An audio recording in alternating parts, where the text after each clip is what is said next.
গাইবান্ধার গোবিন্দগঞ্জ উপজেলায় অনেকগুলো শিক্ষা কমপ্লেক্স রয়েছে, যেখানে প্রাথমিক থেকে শুরু করে উচ্চশিক্ষা পর্যন্ত শিক্ষা প্রতিষ্ঠান রয়েছে। এমন শিক্ষা প্রতিষ্ঠান থেকে বের হয়ে যাওয়া শিক্ষার্থীদের বিসিএস সহ সরকারের প্রথম শ্রেণীর চাকরিগুলোতে সাফল্যের হার অনেক কম। প্রথম শ্রেণীর চাকরিতে এইসব শিক্ষা কমপ্লেক্স থেকে বের হয়ে যাওয়া শিক্ষার্থীদের অংশগ্রহণের হার এত কম, এটা জানার চেষ্টা করেছি আমরা। শিক্ষাগত জ্ঞান কম আছে, আর স্কুলের নামে বাইরের সময় টাইম পাস বেশি করে।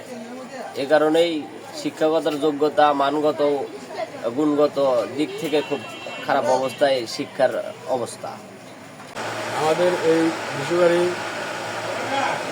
এই জায়গায় অনেক প্রতিষ্ঠান রয়েছে, যেমন বিশুবাড়ি দ্বিমুখী উচ্চ বিদ্যালয়, বিশুবাড়ি দ্বিমুখী দাখিল মাদ্রাসা এবং বিশুবাড়ি কারিগরি কলেজ, প্রাথমিক বিদ্যালয় এবং কেজি।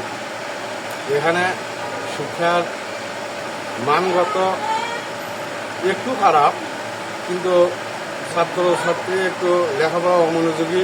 পারিপার্শ্বিকতার কারণে এখান থেকে কোনো ভালো ইঞ্জিনিয়ার, ভালো ডাক্তার হতে পারছে না।